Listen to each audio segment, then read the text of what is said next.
Let your emotions be only an indicating of what's going on. I'm too far away from myself, or angry, I am, self-preserving. You will get a range of what your personality is designed to do is to be in cahoots with your intuition, your clairvoyance, and your ego. They're designed to keep company with each other.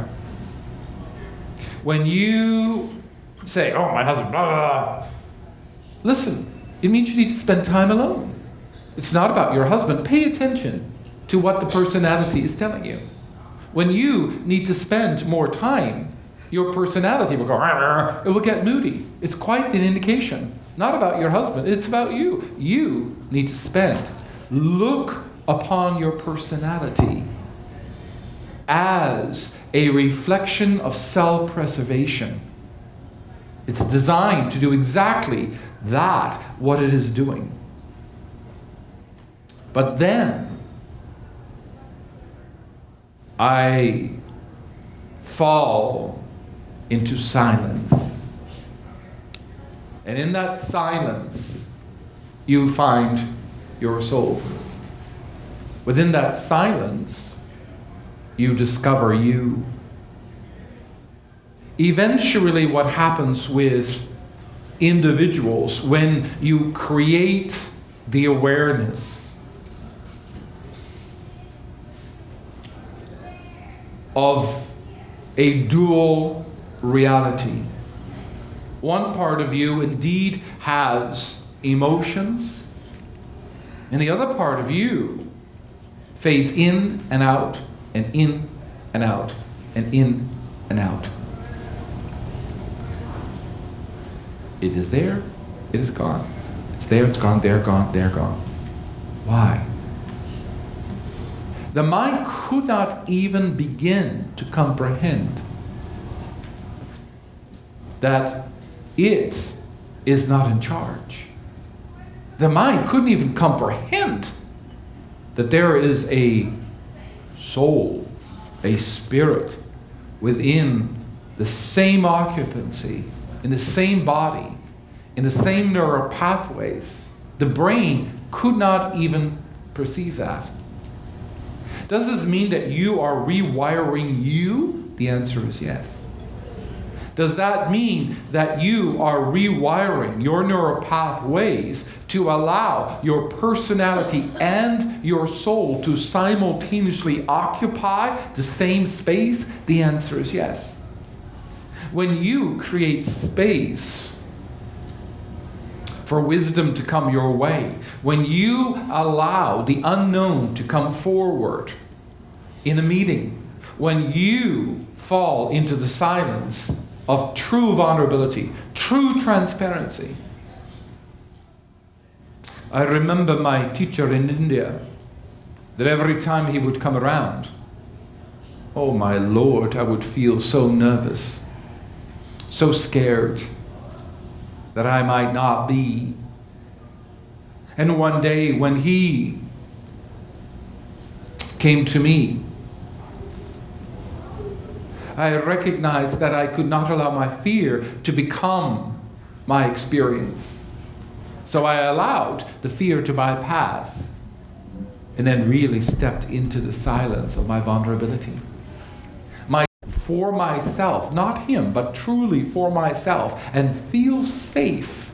Even though he was my guru, I needed to burn off my own inadequacy. Within that moment, I could feel the nadis within the central part of the Sushumna go. They were popping, they were releasing. I could feel the opening and the pulsating of my heart. He finally said, "Thank God you finally got it. I now no longer need to intimidate you." You finally use this opportunity to burn off that karma.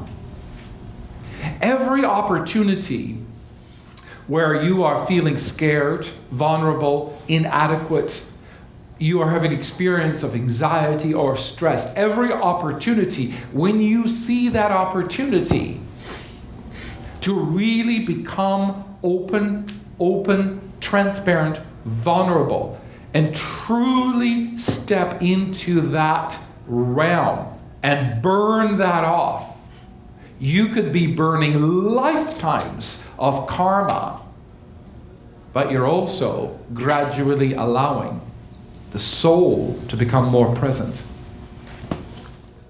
Every time you meditate and you have completely occupied your entire body, remind yourself that you are a fully conscious human spiritual being. In that moment when you chant and you can feel the entire central column alive, and you can feel the crown truly alive and percolating, remind yourself that you are a completely conscious, human, spiritual, integrated being.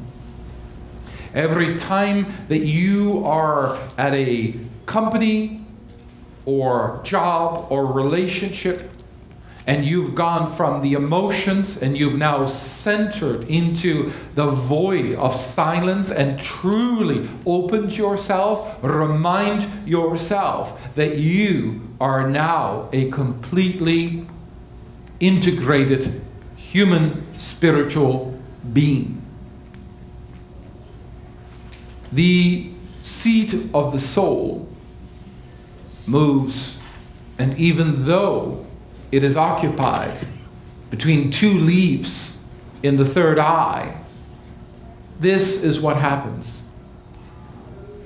When you begin to sense the presence of yourself, your soul, simultaneously as your personality, that you can feel that there's a true presence of your spirit, while your personality is allowed to go and play and do what it needs to do, but it doesn't run the show.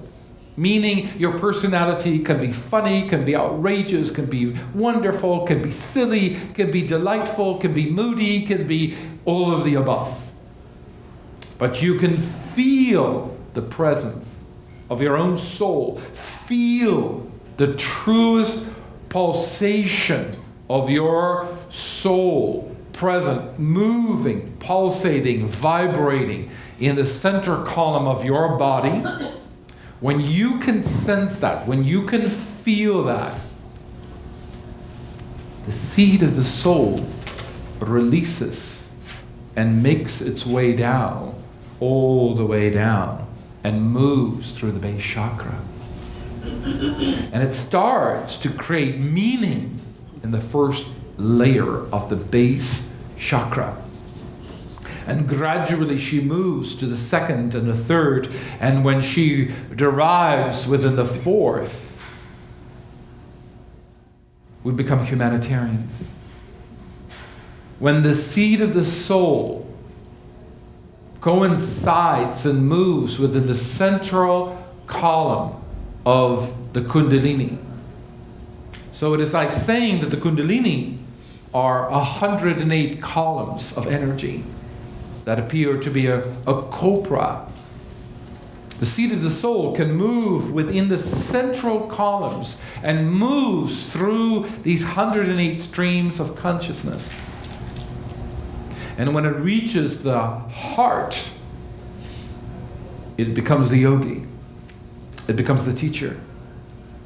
It becomes the woman, the man who shows compassion. The presence is always there.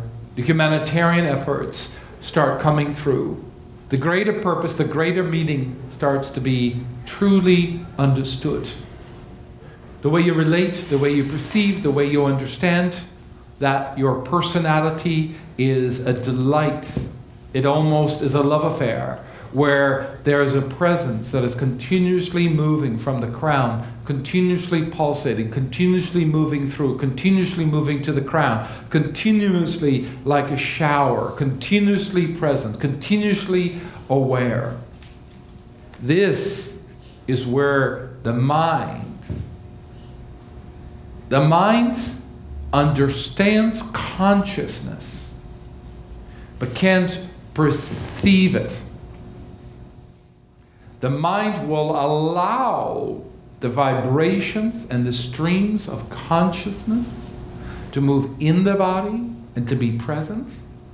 But the moment the mind perceives that it is being challenged, it will protect its territory.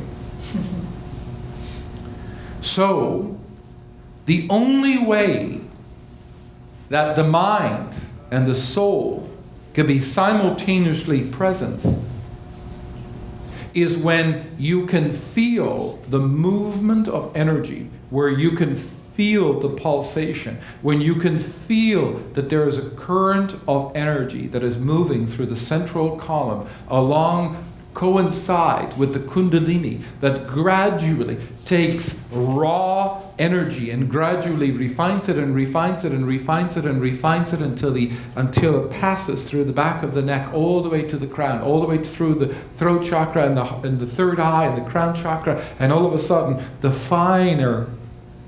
So the soul needs to be honored, recognized. It's almost as a separate entity that doesn't exist consistently until you have earned your spiritual merit, that you can feel the movement. So is this the same pulsation as the kundalini? The answer is yes. I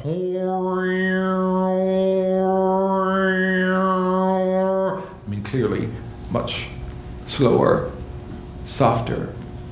It is so subtle that sometimes you can lose yourself into these voids of pockets of energy. And these pulsations and these energies are so subtle. They are subtler than the subtlest energy. So when I speak about, if it was so easy for you to feel this big energy, you would all jump into it. So the kundalini disguises it in subtlest of energy. The kundalini disguises it for you to discover. The kundalini will present it in pockets of energy, moments where you just drop into your being, moments where the roof of your mouth is completely numb, moments where your whole being, your whole face is completely thousands upon thousands upon thousands of little movements of energy. It is so subtle that it requires not your ego mind, but it is for you to become so aware of this inner chamber, this inner presence, this inner silence, this inner pulsation, that you need to bring yourself to such stillness and not become your personality. And as long as your personality is still your identity, you cannot find this inner chamber.